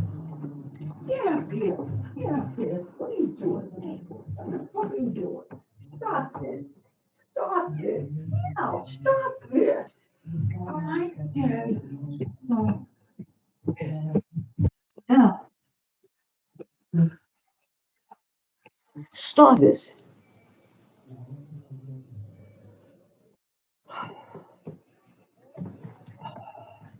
Stay. Yes, that was shocking. That was disgusting. There is a video circulating that shows some proof that even if they had lost power, they had a switch that they could have turned power on because they had a man that actually had a he was in the he knew how to operate one of those ships, and he was demonstrating uh there on, depending on what day of the week it is which of the controls they use. Anyways, I can't try to explain it to you because I can't really remember the oh, he's just scratching on the carpet. The details, but anyway, supposedly, if they had operated it properly, they would have not had lost power. But I also thought I understood that when you have a combination of shallow waters and a loss of control, then you have to be in deeper waters to be able to maintain control of something that large. But one of the things that I am concerned about with this, besides the fact that people died as a result, that they were apparently strapped in their vehicles and drowned, and that is disgusting. They didn't have a way to cut through. There was a horrible death those people suffered. But now our enemies that are watching this, what happened, decide, oh, here's another way to attack us. What's to stop them from having something disguised as a vessel deliberately ram our bridges? And this happened, and they could do it any time of day or night, and we could have mass casualties. That's another way to attack us. And now, because of this accident, which I hope it was, now this shows another one of our vulnerabilities for the whole world to see. And considering who our current commander in chief is, and considering who the Secretary of Transportation is, and considering all the nice people in the cabinet and their levels of incompetence, which I don't need to reiterate because unless you've been living under a rock, when that. And I understand Pete Buttigieg had a new daughter and stuff, and that's an important thing. I respect that. However, you have step. No, no, no.